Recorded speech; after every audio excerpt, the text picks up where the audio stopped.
High বন্ধুরা, নন্টুস কিচেনে তোমাদের স্বাগত। আজকে আমি তোমাদের কাছে একটা চিংড়ি মাছের প্রিপারেশন নিয়ে এসেছি, যেটা হচ্ছে চিংড়ি বাটা, মানে বাটা চিংড়ি বানাবো আমি। সেটা কি করতে চলেছি তোমরা দেখতে থাকো। প্রথমেই আমি দেখো এখানে চিংড়ি মাছ, মানে এখানে আমি কুচো চিংড়ি কিনেছি, তোমরা যে কোনো চিংড়ি দিয়েই করতে পারো, এটা কোনো অসুবিধা নেই। তো আমি এখানে চিংড়ি মাছ প্রায় মানে হাফ কিলো কিনেছিলাম। তো সেটাকে আমি ভালো করে ধুয়ে পরিষ্কার করে মিক্সিতে ভালো করে পেস্ট করে দিয়েছি, ঠিক আছে। আচ্ছা, এখানে আমি কড়াইটা বসিয়ে দিলাম। এটা সর্ষের তেলে খুব ভালো হয়, কিন্তু আমার বাড়িতে একটু সর্ষের তেলে মানে অবজেকশন আছে। তোমরা যদি একটু সর্ষের তেলে করতে পারো, ব্যাপারটা খুবই জমে যাবে। তোমরা সর্ষের তেলেই বানাবে, আমি সেটা তোমাদেরকে রিকোয়েস্ট করছি। তো আমি এখানে সাদা রিফাইন তেল দিয়ে বানাচ্ছি। একটু বেশি করে তেলটা দিতে হবে, কেন এখানে দেখো এখন হাফ কাপ মতো আমি তেল দিয়েছি, সাদা রিফাইন তেল। দেখো আমি এখানে কুচনো পেঁয়াজটা তাহলে দিয়ে দিচ্ছি।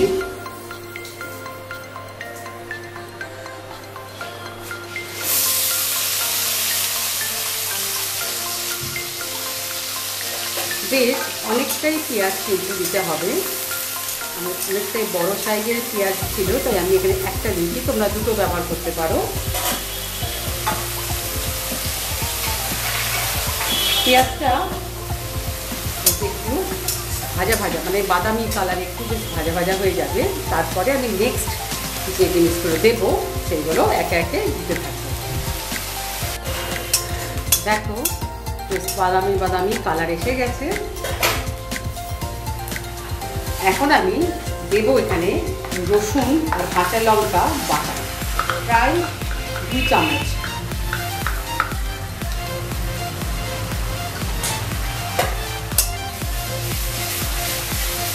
আচ্ছা, এটা একটু ভাজা ভাজা হয়ে যাওয়ার পরে আমি এখানে দেবো সর্ষে বাটা, মানে সাদা সর্ষে প্রায় 2 চামচ। আমার তো মানে মাছটা অনেকটাই আছে, তো এই জন্য আমাকে জিনিসগুলো অনেকটা করেই দিতে হবে, তা নাহলে বেশ ভালো লাগবে।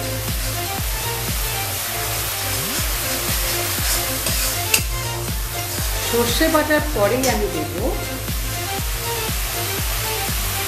একটু পোস্ত বাটা।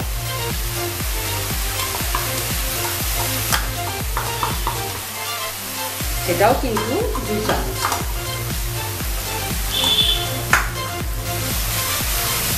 এগুলো আগে দেওয়ার মানে হচ্ছে কাঁচা যে গন্ধগুলো আছে এটা থেকে সেগুলো চলে যাবে।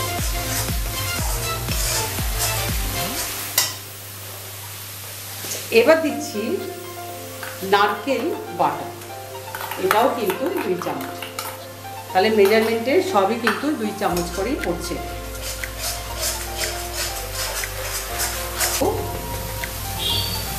হলুদের গুঁড়ো হাফ চামচ, লঙ্কা গুঁড়ো মানে কাশ্মীরি লঙ্কার গুঁড়ো সেটাও হাফ চামচ, নুন স্বাদ অনুযায়ী।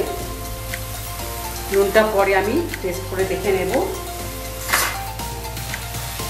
তো এখানে আমি কাঁচা লঙ্কা দুটো মানে আধখানা করে দিয়ে দিতে পারো, ঝালটাকে কেমন খাও তার উপরে ডিপেন্ড করে।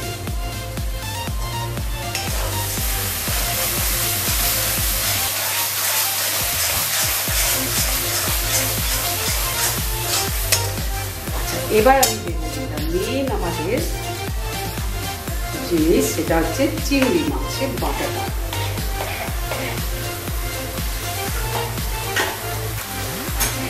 চিংড়ি মাছ বাটাটা আমি দিয়ে দিলাম এর সাথে।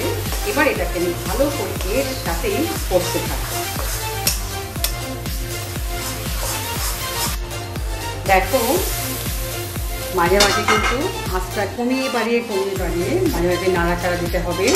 তো আমিও সেটা দিয়েছি। এবার দেখো তলায় লেগে যাওয়ার মতো হচ্ছে এবং একটু ভাজা ভাজা হয়ে যাচ্ছে, ভালো একটা গন্ধ বেরিয়েছে। ঠিক এরকম সময়ে তোমাদের নামিয়ে ফেলতে হবে। তার মানে আমাদের এটা একদম রেডি। তো আমি আরও কিছুক্ষণ রাখবো একটু। লঙ্কা যেগুলো দিয়েছিলাম সেগুলো একটু করে এরকম নাড়াচাড়া দিয়ে দেবে, তাহলে কি ঝাল ঝাল ব্যাপারটা আছে। দেখো আমার একদম ব্যাপারটা একদম মজে গেছে। আচ্ছা, ঠিক এরকম সময়ে আমি এখান থেকে দিয়ে দেবো একটু ধনে পাতা কুচি।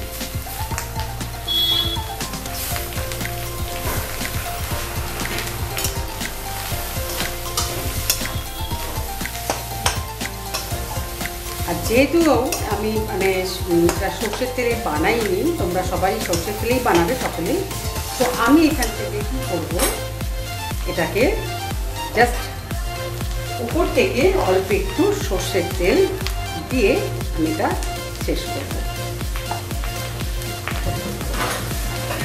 তাহলেই বন্ধুরা তোমরা শিখে নিলে চিংড়ি মাছ বাটা কীভাবে বানানো হয়, এবং এটা গরম ভাত দিয়ে একদম জমে যাবে। তোমরা তাহলে এটা অবশ্যই বানাচ্ছ, আমাকে সুন্দর করে একটা ছোট্ট করে লাইক আর কমেন্ট দিয়ে জানিও কেমন লাগলো তোমাদের। আর যারা এখনও পর্যন্ত আমার চ্যানেলটিকে সাবস্ক্রাইব করতে পারোনি, প্লিজ চ্যানেলটি সাবস্ক্রাইব করো, পাশে বেল আইকনটা আছে অবশ্যই ক্লিক করতে ভুলো না, তাহলে এরকম সুন্দর সুন্দর রেসিপি সবার আগে তোমাদের সামনে পৌঁছে যাবে। ঠিক আছে বন্ধুরা, তো আজকের মতো বিদায় নিচ্ছি, ফিরে আসবো আবার একটা যে কোনো ভালো রান্না নিয়ে। আজকের মতো টাটা।